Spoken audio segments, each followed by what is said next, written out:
Very first time I drew a portrait, took a lot of hard work. 2 dark dots for eyes, some well-executed scribbles for hair, not to mention the offset nose on the side of his head.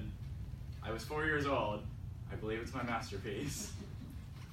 All jokes aside, the human face is one of the most difficult things to capture when you're drawing a picture.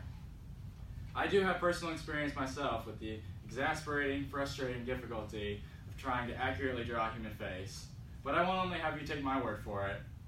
I have interviewed a local artist that also has the same opinions on this, and then I also will explain in depth some of the techniques to help you gain a deeper understanding of just why it's so difficult drawing the human face. To begin, I'll start talking about my own experience. If I'm being honest, when I was 4 years old was not the first time that I really began to draw a human portrait.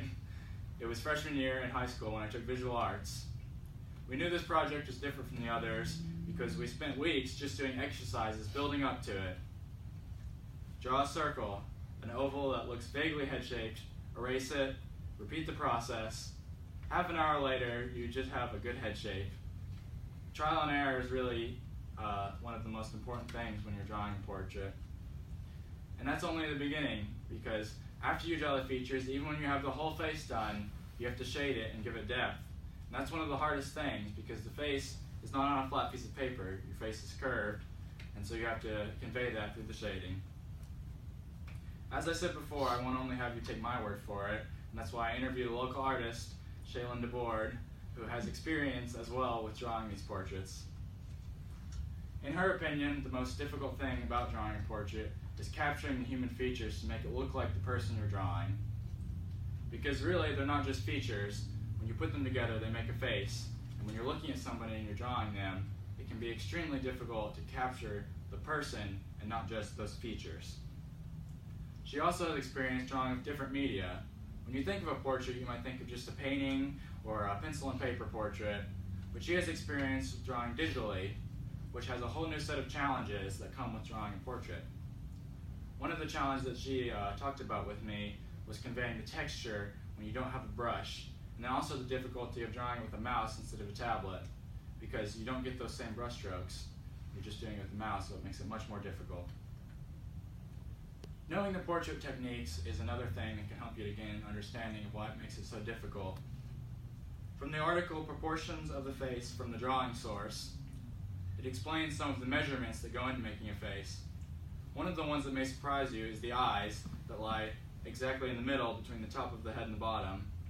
Usually when you go to draw a face, you think the eyes are at the top, but that's not taking into account the hair, and that does make it more difficult.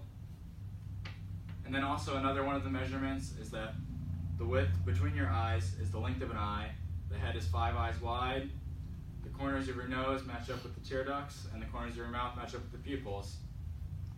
These are only a few of the basic measurements that go into drawing a face, and that might give you some of the understanding of what goes into drawing a human face.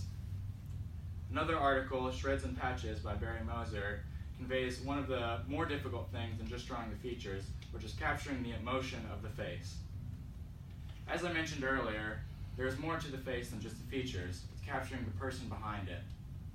Capturing the emotion, it's difficult to express how hard it is in words, because it's something that is not just as simple as features. Capturing the person, whether it's a laugh or a cry, it's the emotions of the person.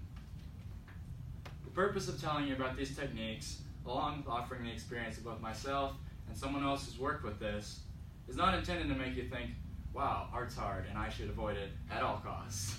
But rather, it was to give you a deeper appreciation for it, so the next time you see a beautiful piece of art, you can know the hard work that went into that.